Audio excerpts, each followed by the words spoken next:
Some of the views expressed on the Mormon Channel are solely for the education and inspiration of our audience and may not represent the official position of the Church. I'm Nathan Wright, and you're listening to the Mormon Channel of The Church of Jesus Christ of Latter-day Saints.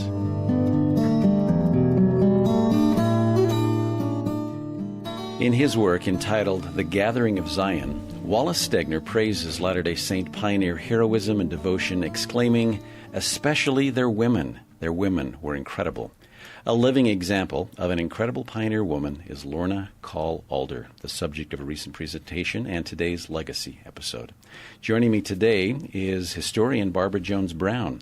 Barbara is a graduate fellow of history at the University of Utah, where she holds a fellowship through the U.S. Department of Education, has won numerous writing awards, and was content editor for the recently published Massacre at Mountain Meadows, American Tragedy. Barbara, welcome to the program. Thank you. Please tell us a little bit about yourself. Well, as you mentioned, I'm a graduate student at the University of Utah studying American history. My thesis topic is Japanese-American internment policy, but obviously I have an interest in Mormon history as well, and so I've written this biography on Lorna Call Alder and also worked on the Mountain Meadows Massacre. So where did you grow up? Where did you get your education? I've grown up all over the West, which is why I think I'm most interested in the American West and its history. I received my undergraduate degree at Brigham Young University in journalism because I love to write, and now I thought I would put my writing skills to use in history. So hence I'm seeking a graduate degree in history and pursuing that specialty at this time. So aside from the Japanese internment, what are some of the other things you're currently working on? Well, I'm putting finishing touches on this biography of Lorna Call Alder. I'm also involved in Volume 2 of Massacre at Mountain Meadows, and then trying to get my master's thesis finished and complete my master's degree. Sounds like you're a very busy person. Yes, I am. My husband and I have 5 children, and we have 2 little girls still at home, so raising them as well. So yes, I'm busy. Very good. Your presentation and forthcoming book is titled Life of a Century, the 20th Century Adventures of a Centenarian, Lorna Call Alder. How did you come across the story, or this person who is actually still alive, Lorna Call Alder?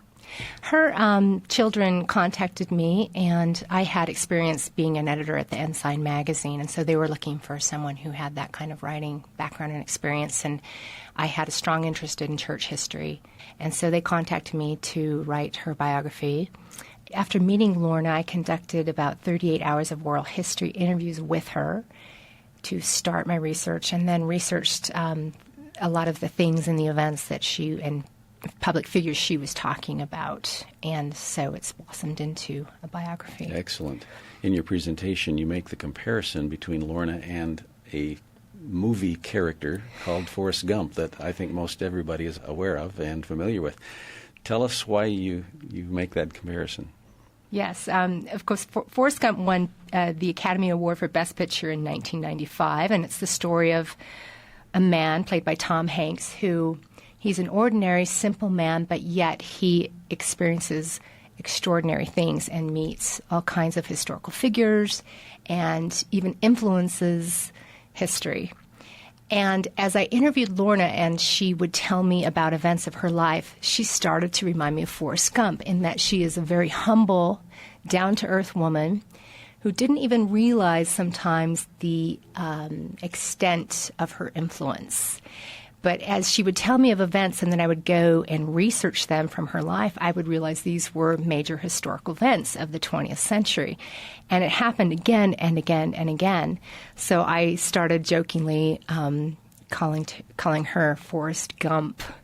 And I think it's an apt title for her in a positive way. Before we go on, you need to tell our listeners when she was born, how old this dear sister is. Yes. Lorna was born in 1906, and she is now 105 years old. She'll turn 106 this May. She continues to live on her own and is self-sufficient and is just continues to be a remarkable woman in every way. So tell us about her family history and where she comes, where her history falls in the church and in the West. Okay. Lorna was one of the last children born to an LDS-sanctioned polygamous marriage. Her parents were married in Chihuahua, Mexico, in the northern Mexican colonies, if you will, as they were called by the Mormons of Mexico. And so she grew up in these polygamous colonies. She experienced the Mexican Revolution as a child and went on to go to Brigham Young University and then on to Columbia University, and spent many years of her life teaching at Brigham Young University as faculty.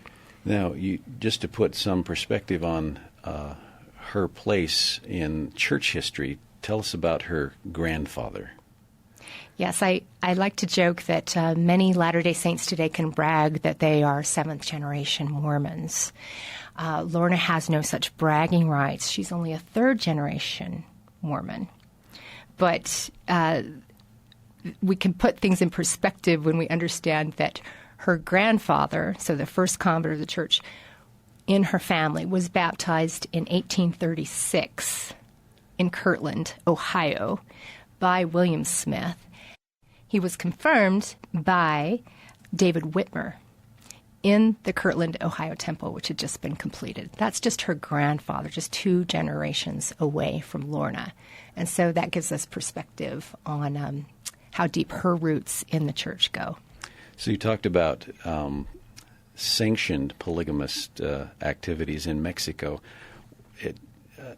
Please describe the difference between, the manifesto that took place in the late 1890s plus what was happening in northern Mexico with members of the church. Right. Of course, in 1890, what we call the first manifesto was issued by Wilford Woodruff.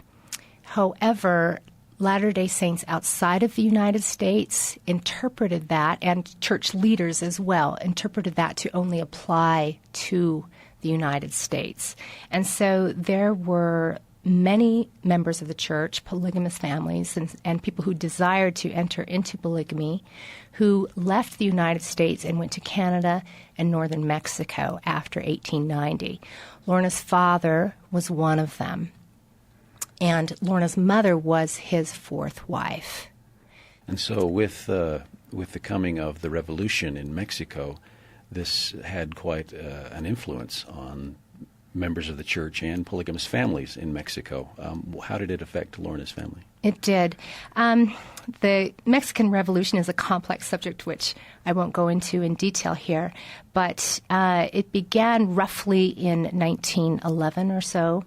And in 1912, the violence in northern Mexico increased to the extent that many Latter-day Saint polygamous families who were from the United States were in danger. And so many of them chose to leave in 1912. And that greatly decreased the numbers of polygamous families that were living in Mexico from that time forward. Many families returned to Mexico after that time, but left again in 1914 and again in 1917 as a result of the violence of the revolution.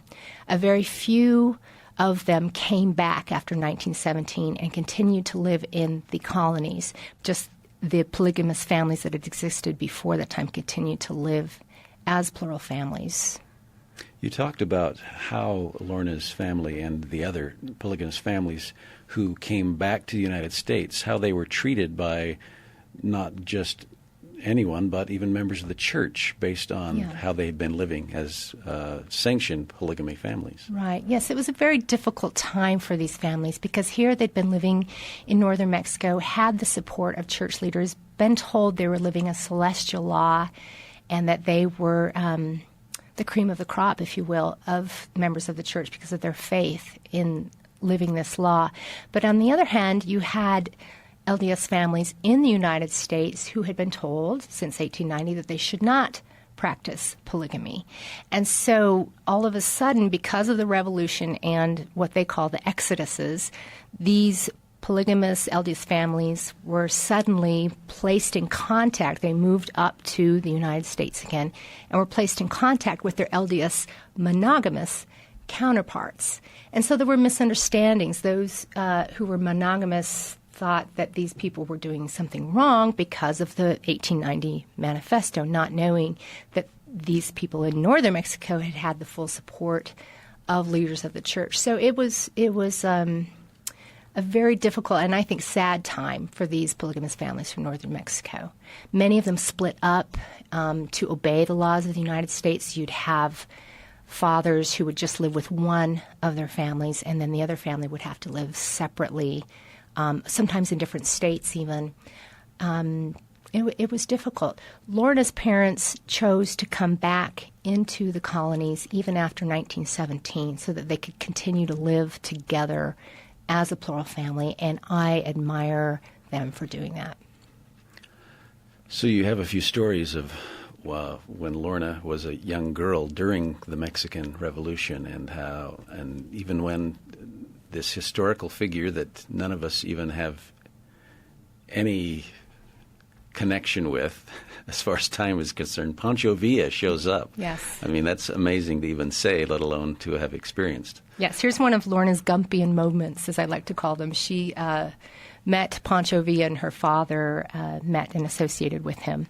Lorna's father, Anson Bowencall, was serving as bishop of Colonial Dublin during the Revolution. And at one point, the revolutionary Pancho Villa and his vast army of some 10,000 soldiers and their families came into this tiny town of Colonial Dublin seeking refuge after a battle. And they stayed in the town while they recruited and got ready to go on for their next battle.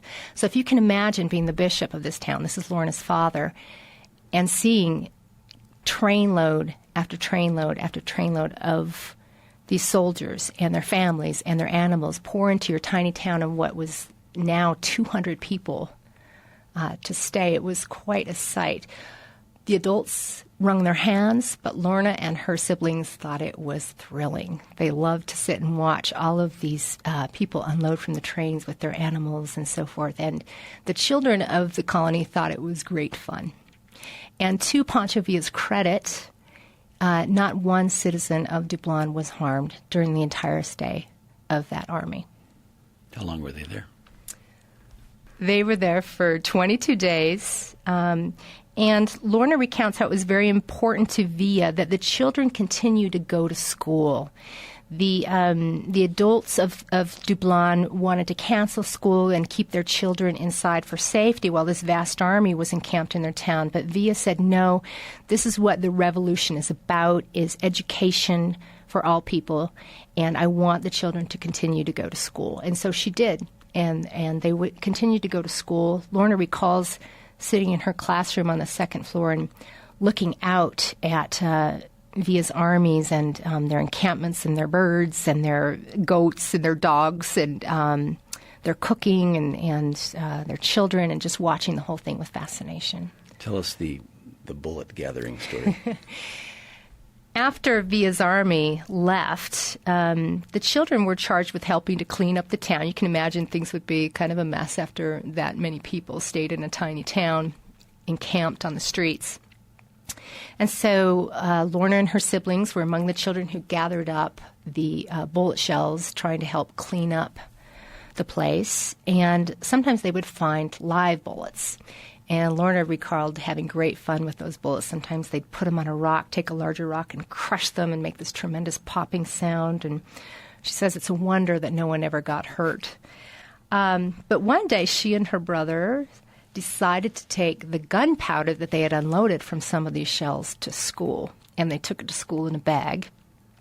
And when their teacher would turn around, they would take that gunpowder and throw it on the stove, and it would make this huge flash of light.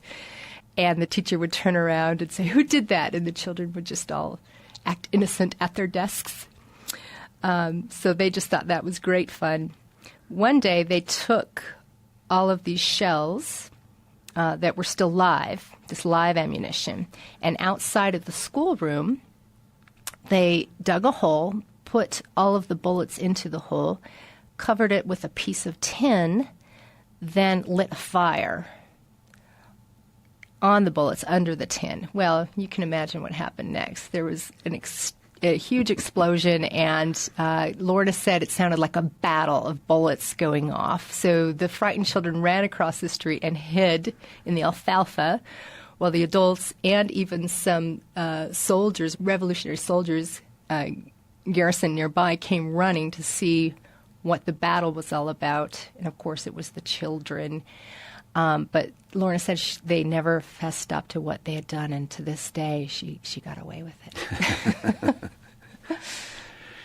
it. Pancho Villa wasn't the only public figure to come to town while Lorna was there. Right. Who were some of the other people who showed up in northern Mexico? That's right. After Villa made an attack on the United States, just on some small towns there, in revenge for what he saw as American intervention on behalf of one of his rivals, General John Blackjack Pershing, who achieved fame during World War I, led an expedition. It was called the Punitive Expedition into northern Mexico to chase and hunt down Villa and punish him for the attacks he had made on these American towns. So Pershing came into Dublin, and again, Lorna's father met him as the bishop and assisted him in setting up a camp and with interpretation services and so forth. Pershing and his young aide, by the name of George S. Patton, came to dinner for Thanksgiving dinner and actually ate several times with Lorna and her family. So she had the opportunity to meet them as well. Once again, this Gumpian figure in the background with these famous people in the foreground. Yes. Interesting. So Lorna eventually graduates from the Juarez Academy and decides Yes. to move away from home and get some pretty good advice from her father. Yes. In a nutshell, before she leaves home, her father was very proud of Lorna's decision to go to college, and she was the first woman in her family, of any of her siblings, of her mother, of her grandmother, of any of Bowen's other wives. She was the first woman to go to college. So it was a very brave endeavor. It was a very new endeavor. She was going into uncharted territory. And so Bowen was a little worried about her, I think, as all parents might be when they send their children to a faraway place for college. And so he took her aside and told her to be proud of who she was and proud of her heritage, proud of her polygamous heritage. And so he told her if anyone ever questioned her or challenged her or tried to put down in any way her heritage, that she should be proud of it and not be ashamed of it.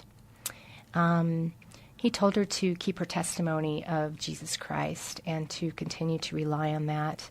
He told her to continue to live in the way that the family had taught her, the way she'd grown up, and told her to live the law of chastity, to continue to pray, to pay her tithing, and just to live up to all the standards she'd been taught, and that if she would do so, that she would always be blessed. And Lorna did do so. Good advice that remains pertinent today, I would say. Yes. We're visiting with author and historian Barbara Jones Brown. Our subject today is her presentation, Life of a Century, the 20th Century Adventures of Lorna Call Alder. So where did she go to school? So in 1926, she came up to Brigham Young University. And as you can imagine, it was quite a different place at that time in 1926. Franklin S. Harris, another notable figure in LDS history, was the new president, he hadn't been there long, of Brigham Young University. And Harris's goal was to take what was Brigham Young Academy and bring it into modernity and make it a first-class, world-renowned university, which, of course, has happened today. Much of that is due to Franklin S. Harris. He was called Mr. BYU for many years. So it was still a small school when Lorna came. But there were incredible opportunities with education and so forth. One of the things Lorna talked about, which I think is interesting right now, particularly, is her going to lyceums and concerts and so forth at the Provo Tabernacle. And she talked about how Garrett DeJong, professor at the time, was able to bring in world-renowned artists, and she was able to see them for free as a student at the Provo Tabernacle. And again, I think that accentuates the importance of that building historically, and I'm so glad it's going to be preserved and not torn down after the fire. She received some training during her undergraduate years from some remarkable people in the education world. Can you tell us a little bit about them? She had great teachers at BYU. I would actually point out more to her master's degree. Okay. She decided after a few years of working, after she graduated from BYU, she spent a summer at UC Berkeley receiving a certificate in rural teaching. And her teacher there, her name was Helen Heffernan, who at the time was nationally renowned, and you don't hear of her as much anymore today. But Heffernan pioneered teaching in rural communities. We don't realize today how far education has come in the United States, particularly in rural areas, since the early 20th century. So she was a pioneer in this area, and she taught Lorna. So Lorna carried on what she had learned from Heffernan. For her master's, to complete her master's degree, she went to Columbia University in the 1930s, and there one of her instructors was John L. Dewey, the father of modern education as we know it today. And she learned from him. And Dewey championed hands-on learning experience and so forth. And so she, again, took what she learned from him and brought it back to Brigham Young University, where she taught for, I believe, more than 30 years in the education department there. So people at BYU were very lucky to have a Dewey-trained educator at BYU. In the interim, didn't she go back to Mexico and spend a little more time? She did, yes. As she's working towards obtaining these degrees, she spent some time as supervisor of elementary schools in the Mexican colonies in northern Mexico. Again, rural education. These were just very small towns now by this time. And she would travel around often on horseback, by train, in wagons, and so forth, and visit these elementary schools and train the elementary school teachers who most of them had little more than a high school education. And so she greatly improved the education for northern Mexico at that time. You said that the Mexican government was at this time trying to improve education overall in their country and was implementing some things. Did that clash with what she was trying to do? I think actually she just took these implementations or these goals of the Mexican government, realized they were good things, and made them work for the church schools in the colonies. One of the mandates of the post-revolutionary government was that all schools, at least part of the curriculum, be taught in Spanish, where before these Americans, if you will, their schools were taught only in English. So some of the classes had to be taught in Spanish. So Lorna and a colleague developed some Spanish language texts that teachers could use in the schools and teach their children Spanish.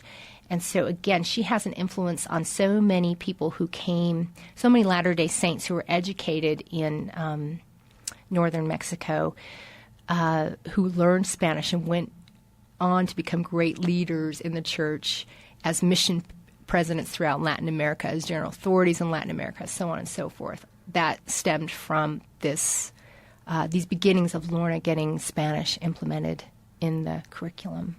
And another Gumpian moment is when she is having to make some presentations to the Mexican government and has some help from a very high-ranking, eventually LDS figure. Who was that? Yes, that was U.S. Ambassador to Mexico, J. Reuben Clark. Wow. Obviously, he had some influence. And so when Lorna went to present this new curriculum to the Mexican government and receive sanction to keep these church schools open, Clark joined her there and her colleagues and helped to ensure that these things would pass and that the schools would remain open. So, yes, she met J. Reuben Clark at that time.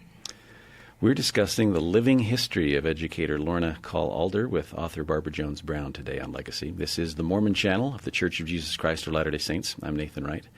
Once she finished her master's degree, she was hired at BYU, as you mentioned. What did she teach there?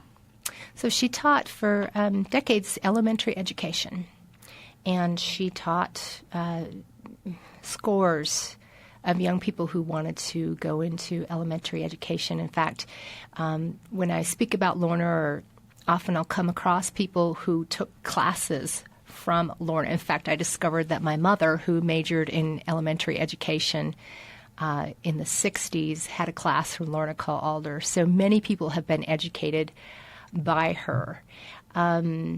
She also developed a class that still remains at BYU. It might be called a different title at this time, but it's called Art for Elementary School Teachers. And she developed a course in which teachers could encourage their students to have greater creativity through hands-on creation of crafts and so forth that went along with the curriculum of study. And even amidst all this, she didn't seem to be able to get away from her Mexican roots. She took a sabbatical down to Mexico, as you mentioned, and had some interaction with some very famous Mexican artists. Yes. She had a dear friend from the colonies who was not LDS. Her name was Bertha Harris. And Bertha had gone to Columbia to get her master's with Lorna. And after they both achieved their master's degrees, while Lorna went back to BYU to teach, Bertha later was working at what was called the Benjamin Franklin Library in Mexico City. It was a project of Franklin D. Roosevelt's Good Neighbor policy. So Bertha was working at this library, and she said, we don't have a children's wing of this library. We need someone to come down here and open a children's wing. And so Lorna took 1 year sabbatical from BYU, took some library courses to prepare herself, and then went and lived in Mexico City for a year and developed this children's wing of the library. In fact, one of my favorite stories about Lorna was the director. She got there, and there was this beautiful library, but no one was coming in. No children were coming into this children's wing, and she looked and realized every single book was in English. And so she went to the director and said, if you want these local children to come in and use the library, you need to have books in Spanish. And the director said, well, the purpose of this library is to promote, it was propaganda, as she calls it, was to promote American ideals and American friendship and so forth. And but Lorna continued to convince him that to be a good friend, they needed to have books that people could use. Actually read. So she got all kinds of Spanish books in this wing, and then she had a big open house with punch and cookies she made herself. And then after that, the children's wing of the library was packed. So that was one of the things she accomplished there. A fun story about this time is Bertha Harris, who I mentioned, was in charge of having art exhibits in her wing of the library. And so she invited local artists, local painters, to come and display their works as part of exhibitions. And two of the artists that they displayed were Diego Rivera and Frida Kahlo, his wife. And so after the opening night for these expeditions, Bertha and Lorna, who shared an apartment across the street from the library, would entertain the artists and their friends. And so they had Diego Rivera and Frida Kahlo and their friends over and would entertain them. And Lorna would make these very kind of exquisite Mexican dishes for them. But once they said, we want some American food. And so she made meatloaf with boiled eggs inside. And that was their favorite dish. And so after that, they always demanded that she make her Mormon meatloaf. So that's one of her other claims to fame, is she made meatloaf for Frida Kahlo and Diego Rivera. She eventually, of course, comes back to the U.S. and in the midst of her working at BYU is called to be on the Sunday School General Board. Yes. What did she contribute there? The General Board, the Sunday School General Board, does not exist anymore. It ceased to exist in the 1960s. But at that time, they were in charge of all things that affected the Sunday school. So they would develop Sunday school gems, I believe they were called, that people would recite at the beginning of Sunday school. They developed curriculum. They worked to improve reverence in the Sunday school. They traveled around the world training particularly new members of the church how to run a Sunday school. So here's another Gumpian moment. One of the people that she served with in this capacity was a young man by the name of Gordon B. Hinckley. I asked Lorna what she thought of him, and she thought he was a wonderful, wonderful man, even back then. And she said he was very smart and knew everything, was how she put it, but he never let you know it. He never acted like he knew everything. He could answer any question on doctrine, solve any problems that came up, but was just very, very humble and down to earth about it. A very typical Gordon B. Hinckley, even back then. Yes. Did she ever marry, have children? She did.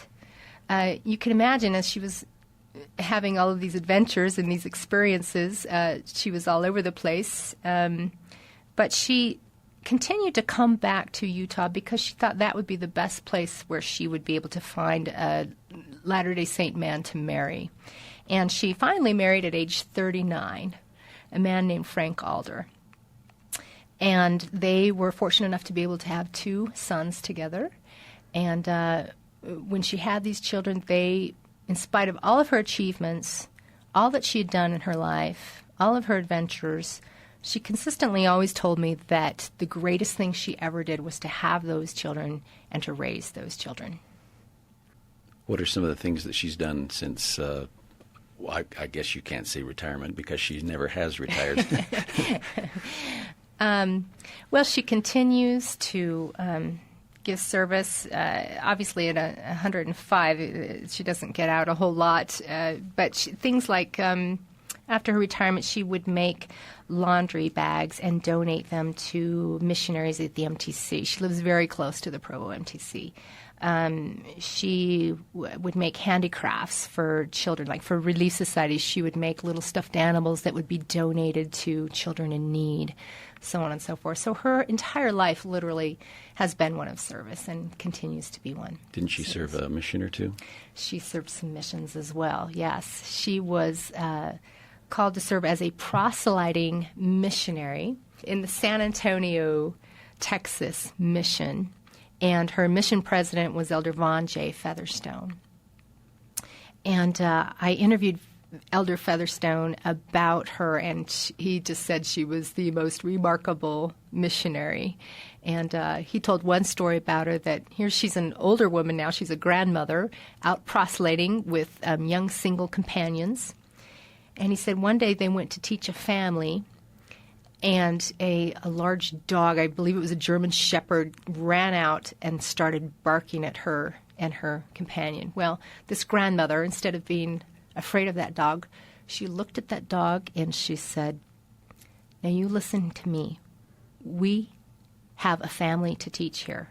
They've asked us to come. We have a mission to teach them the gospel. So you settle down and be quiet and let us pass." And Elder Featherstone said that dog sat down and let her pass. So she was a courageous missionary. She also helped to open the Lima, Peru temple and helped train the temple workers there in preparation for the opening of the temple. She has been she worked as a temple worker herself in Provo until she was over 100. And there's one story one of her sisters tells that when Lorna was 98 years old, she was assisting another elderly patron who was in her 80s. And the woman who was being assisted by Lorna just said, Thank you so much. She said, you just wait until you hit 80 and then you'll understand how hard this is. Lorna just chuckled and didn't bother to tell her that she was 98 years old. She wrote a biography of her father. Is that correct? That's correct. Wow, that's quite an accomplishment there. Yes.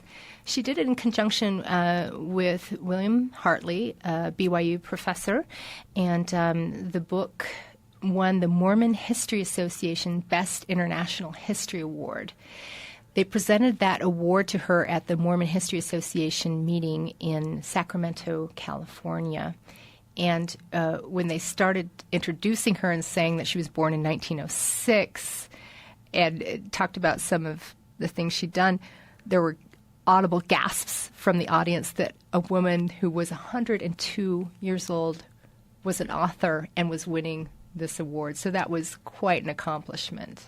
And again, that was something she was very proud of, that she had done that, made sure that her father and her parents, her family's history would stay alive through that book.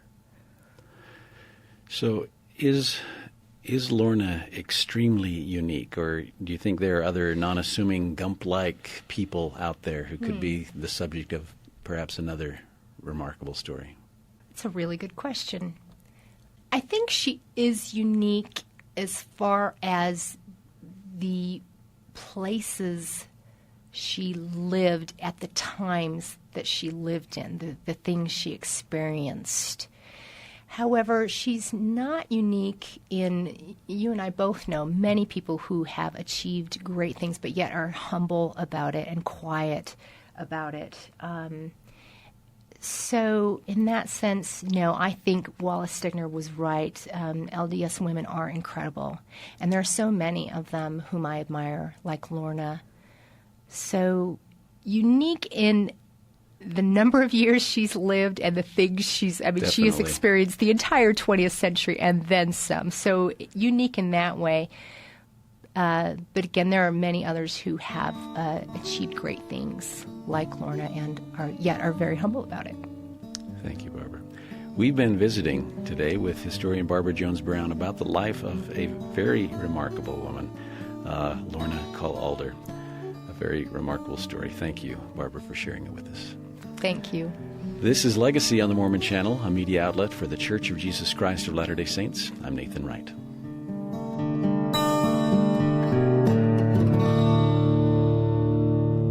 I'm Nathan Wright, and you're listening to the Mormon Channel of the Church of Jesus Christ of Latter-day Saints.